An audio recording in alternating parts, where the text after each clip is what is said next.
بسم اللہ الرحمن الرحیم۔ السلام علیکم فرینڈز، میں ہوں زیب اور آپ دیکھ رہے ہیں traveller 777۔ Welcome to our YouTube channel. تو فرینڈز، آج کل جو مسئلے مسائل چل رہے ہیں پرتگال میں، ان کے اوپر بات کریں گے۔ نہ صرف کہ پرتگال میں جو امیگریشن کے مطابق مسئلے ہیں ان کے اوپر، اس کے علاوہ جو پرتگال کے باہر مسائل ہیں، جو کہ اپوائنٹمنٹ نہ تو پرتگال میں مل رہی ہے اور نہ ہی پرتگال کے باہر مل رہی ہے، تو ان ساری باتوں کے اوپر ہم بات کریں گے۔ تو ویڈیو میں آگے بڑھنے سے پہلے آپ سے ریکویسٹ ہے کہ یہ ضرور بتائیے گا کہ آپ کون سے کنٹری سے اور کون سے سٹی سے ہماری ویڈیو دیکھ رہے ہیں، تاکہ آپ کا شکریہ ادا کیا جا سکے۔ تو چلتے ہیں ویڈیو کی طرف۔ فرینڈز، سب سے پہلے ہم بات کر لیتے ہیں پرتگال۔ پرتگال کے اندر جو حالات ہیں وہ یہ ہیں کہ ابھی ریزیڈنس کارڈ کے لیے آپ کو جو ہے اپوائنٹمنٹ نہیں مل رہی صحیح طریقے سے۔ جو ملتی ہیں تو وہ بہت لمبی اپوائنٹمنٹ ملتی ہیں، ایک ای میل آتی ہے تو دوسری ای میل 3 یا 4 مہینے لگا دیتی ہے۔ اب ڈیپینڈ ہے، کبھی جلدی آ جاتی ہے، کبھی اس سے بھی لیٹ آتی ہے۔ تو ایک تو یہ مین بات ہے۔ دوسری، اس کے علاوہ اگر ہم دیکھیں تو فرینڈ، جن لوگوں نے فیملیز کو لے کر پرتگال میں آنا ہے ان کے لیے بڑا مسئلہ ہے، ان کو تو بالکل ہی اپوائنٹمنٹ نہیں ملتی۔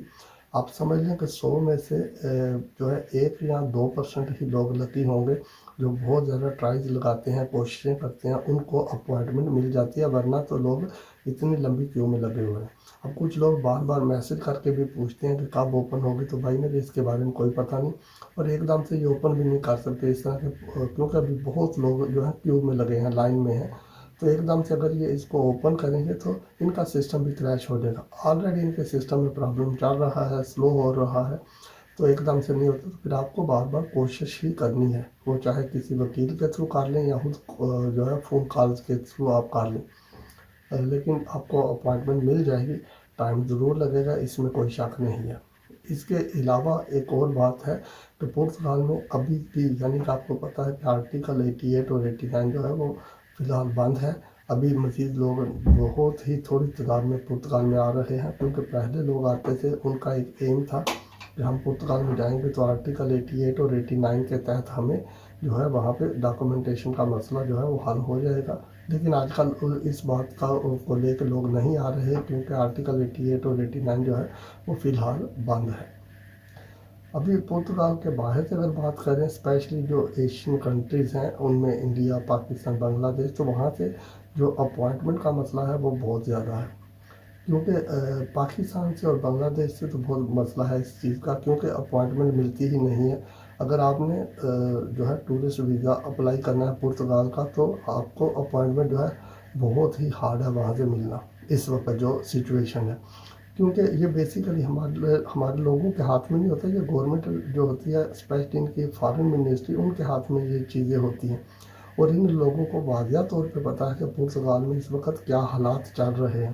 تو یہ کوشش کرتے ہیں کہ بجائے یہ کہ مزید پرابلم جو ہے پرتگال کے اندر ان کو ان ہونے سے سٹاپ کیسے کیا جا سکے، تو یہ بڑے سوفسٹیکیٹڈ ذریعے جو ہے یوز کرتے ہیں، جن میں سے ایک یہ بھی ہے کہ لوگوں کو اپوائنٹمنٹ ہی ایزی نہ ملے۔ تو اس لیے ڈائریکٹلی تو یہ کسی کو نہیں کہہ سکتے کہ آپ اپلائی نہ کرو، نہ جاؤ، تو یہ یعنی کہ ڈیفرینٹ وے یوز کرتے ہیں۔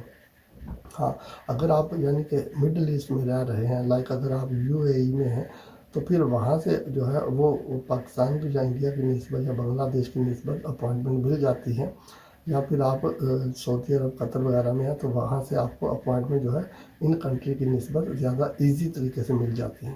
لیکن اگر آپ وہاں سے بھی اپوائنٹمنٹ لے لیں اور پرتگال میں آتے ہیں، پرتگال جو ہے لوگوں کا ایک مین ہب بنا ہوا ہے، کیونکہ ان کو پتہ ہے کہ یورپ میں یا شینجن میں ایک ایسا کنٹری ہے وہ ہے پرتگال، جو کہ ریزیڈنس کارڈ بھی ایزی دے دیتا تھا پہلے، اور اس کے علاوہ پاسپورٹ بھی آپ کو دوسرے کنٹری کی نسبت ایزی مل جاتا تھا۔ ابھی آہستہ آہستہ جب سے لوگوں کی کثیر تعداد پرتگال میں آنا شروع ہوئی، اپوائنٹمنٹ کے مسئلے مسائل ہوئے، تو پروسیس لینتھی ہونا شروع ہو گئی۔ جب سے پروسیس لینتھی ہوئے ہیں، سلو ڈاؤن ہوئے ہیں، تو پھر لوگوں کے جو ہے وہ ڈیوریشن کا ٹائم بھی بڑھتا گیا، تو ابھی پہلے جیسی صورتحال نہیں ہے۔ ہاں، اگر آپ نے حالی ویزا ہی لینا ہے ٹورسٹ یعنی کہ پرتگال میں آنا ہے گھومنے کے لیے، تو اس کے لیے ضروری نہیں ہے پھر آپ پرتگال میں آئیں، آپ کسی بھی شینجن کنٹری کا ویزا لے کے پرتگال میں آ سکتے ہیں، آپ کو کوئی پرابلم نہیں ہوگی۔ کیونکہ اگر آپ کے پاس شینجن کنٹری کا ویزا ہے تو آپ جو 27 شینجن کنٹریز ہیں ان میں سے کسی بھی کنٹری میں جا سکتے ہیں جب تک آپ کا ویزا ویلڈ ہے. آپ آرام سے ٹریول کریں, چاہے تو بائی ایئر کریں, بائی روڈ کریں, آپ کو کوئی پرابلم نہیں ہوگی. تو یہ ہے, کیونکہ ضروری نہیں ہے کہ اگر آپ پرتگال کا ہی ویزا لیں گے تو آپ پرتگال میں آئیں گے. آپ کسی بھی شینجن کنٹری کا ویزا لینے کے بعد پرتگال میں آ سکتے ہیں. تو یہ چھوٹی چھوٹی چیزیں ہوتی ہیں فرینڈز, ان چیزوں کے اوپر ڈسکس کرنا ضروری ہوتی ہے. اس کی مین وجہ یہ ہے کہ لوگ جو باہر بیٹھے ہیں جن بیچاروں کو نہیں پتہ تو وہ پریشان ہو جاتے ہیں, یا پھر جو یعنی کہ غلط ہتھے چڑھ جاتے ہیں, ایجنٹ حضرات کے ہاتھوں میں آ جاتے ہیں, تو وہ اپنے کافی زیادہ پیسے جو ہے وہ ویسٹ کر لیتے ہیں. تو اس لیے ان ساری چیزوں سے بچنے کے لیے آپ خود کوشش کیا کریں. میں تو اپنی اکثر اوقات ویڈیوز میں یہی بات کرتا ہوں کہ آپ ان چیزوں سے بچیں, ان چیزوں سے بچیں گے آپ تو ہی آپ کے لیے بہتر ہے. آپ خود کام کریں گے, تھوڑا ہوتا ہے بندے کو ہیڈیک ہوتی ہے, لیکن اگر آپ خود کام کریں گے تو آپ کو پریشانی نہیں ہوگی. آپ آرام سے جو ہے اپنے مسئلے مسائل کو حل کر لیں گے. لیکن وہی بات کہ اگر آپ کسی کے سہارے چلتے رہیں گے تو پھر یہ باتیں نہیں ہوتی, پھر ان میں پیسے آپ کے ضائع ہوتے ہیں. ہاں اگر آپ کے پاس اچھے خاصے پیسے ہیں تو پھر میرے بھائی آپ دے لیں پیسے, کسی کنسلٹنٹ کو ہائر کریں, کسی وکیل کو ہائر کریں, کسی ایجنٹ کے پاس جائیں, پیسے آپ اسپینڈ کریں گے یعنی اسپلیش کریں اپنے پیسے تو پھر آپ کے کام ہو جائیں. تو یہ پرتگال میں بھی کافی مسئلے مسائل ہیں. ایون کہ جو لوگ پرتگال کے اندر بھی بیٹھے ہوئے ہیں ان کے پاس بھی کام کاج کی کافی پریشانی ہے, اور جو وہ ارننگ کرتے ہیں اس میں بڑی مشکل سے وہ سروائیو کرتے ہیں, وہ بھی شیئرنگ میں. آپ یہ نہ سوچیں کہ پرتگال میں آپ ارن کر کے آپ اکیلے جو ہے ایک اپارٹمنٹ لے کے یا 1 بیڈ روم اپارٹمنٹ بھی آپ افورڈ کر پائیں, یہ بھی نہیں ہوتا. ایون کہ اسٹوڈیو بھی آپ افورڈ نہیں کر سکتے, اس لیے کیونکہ پرتگال میں بھی ابھی مہنگائی ہے, کافی چیزیں جو ہے مہنگی ہو چکی ہیں پرتگال میں, ایکسپینڈیچر کافی ہیں. جو ارننگ ہوتی ہے, آپ اگر آپ کی ارننگ پرتگال کے اندر ہی ہے تو پھر اندر رہ کے آپ نے سیونگ جو ہے وہ ہارڈ ہو جاتی ہے, وہ بہت مشکل ہے. اگر آپ شیئرنگ میں رہیں گے تو شیئرنگ میں ہی کیئرنگ ہے, پھر آپ کی جو ہے وہ سارے جتنے بھی ایکسپینڈیچر ہیں وہ سارے ڈیوائڈ ہو جاتے ہیں دوسرے جو بندے رہ رہے ہوتے ہیں اس گھر میں ان کے ساتھ. تو یہ چھوٹی چھوٹی سی باتیں ہوتی ہیں فرینڈز, ان کا خیال رکھنا چاہیے. ان کا خیال رکھیں گے تو آپ کا بھی خیال خود بخود ہو جائے گا. تو اس لیے فرینڈز اگر ویڈیو اچھی لگے تو چینل کو سبسکرائب کیجیے گا, ویڈیو کو لائک اور شیئر کیجیے گا. اسٹے ٹیون, پھر ملتے ہیں کسی نئی ویڈیو میں. ٹیک کیئر, اللہ حافظ.